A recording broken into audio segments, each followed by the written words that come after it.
முடியும் இப்படி தூக்கி சோற காமிச்சிட்டு இருக்காங்க. ஃபுல்லா எடுத்தாச்சு. ஐயோ எனக்கு தண்ணியில கண்டங்க விட்டுருங்க, நான் போதுங்க.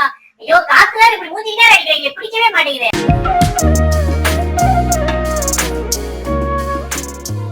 வணக்கம் நண்பர்களே, இவங்க பேர் தான் ஸ்னோபெல். இந்த பெர்ஷியன் கேட் பாத்தீங்கன்னா க்ரூம் பண்ண சொல்லி கேட்டிருந்தாங்க. ஃபுல் 0 ட்ரைம். அதுக்கு காரணம் வந்து ரொம்ப கட்டியா இருந்தது. அண்ட் இவங்க பாத்தீங்கன்னா கண்ணு வந்து ஆரஞ்சு கலர்ல இருப்பாங்க. நான் ரொம்ப கேட்ஸ் பாத்திருக்கேன், பட் எல்லாமே மஞ்சள் கலர்ல தான் இருக்கும். பட் இவங்களுக்கு தான் ஃபர்ஸ்ட் டைம் ஆரஞ்சு கலர்ல அந்த கண்கள் வந்து இருந்தது. ரொம்பவே டிஃப்ரெண்டா இருந்தாங்க.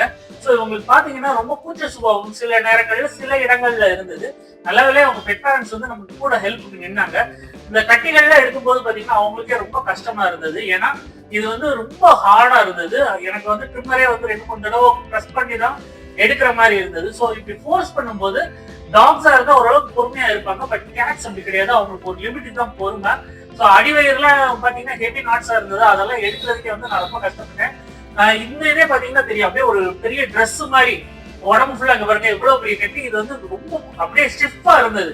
டாக்ஸ் கூட இப்படி இருக்காது, பட் இது வந்து ரொம்ப ஸ்டிஃபா இருந்தது. ஏன்னா கேட்ஸோட ஃபர் வேற, டாக்ஸோட ஃபர் வேற, ரெண்டுக்குமே ரொம்ப வித்தியாசம் இருக்கு.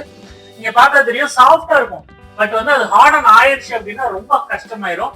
ஸோ இப்ப பாத்தீங்கன்னா அடி வயிற்றுல இருக்கிறது எல்லாத்தையும் கொஞ்சம் நீட் பண்றதுக்கு எனக்கு ஹெல்ப் தேவைப்பட்டது. அவங்க பெட் பேரண்ட்ஸ் வந்து கூடவே இருந்து அவங்க பிடிச்சிக்கிட்டாங்க. ஏன்னா கேட் வந்து அதை பிடிக்க உடலை. ரெண்டாவது விஷயம் கடிக்கிறதுக்கு வந்தாங்க. அண்ட் வந்து நெயில்ஸ் யூஸ் பண்ணிக்கிட்டு இருந்தாங்க, கரான்றதுக்கு ட்ரை பண்ணாங்க.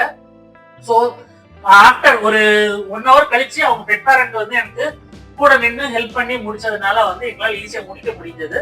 ஸோ காதை கிளீன் பண்ணும்போது பாத்தீங்கன்னா ரொம்ப அழுக்கு. அண்ட் குளிப்பாட்டும் போது பாருங்க தொங்கிட்டு போயிட்டான். என்னைய விட்டுருங்கன்னு பிடிச்சுதான் இருக்க வச்சுதான் குளிப்பாட்ட வேண்டியதா இருந்தது. ஒரு நிமிஷம் கூட அவர் வந்து பார்த்தப்பே உட்காரல. ஷாம்பு தடவும் போதும் தான் தம்புறதுக்கு ரெடியா இருந்தாரு. கிட்டத்தட்ட அந்த ஒரு எஸ்கேபிசம் தான் அவருக்கு முக்கியமா. பட் ஷாம்புக்கு ஓரளவுக்கு ஓகே. அப்புறம் நல்ல மூஞ்ச நல்லா தொடச்சு. அந்த கண்ணுக்குள்ள எல்லாம் ரொம்ப அழுக்கா இருந்தது.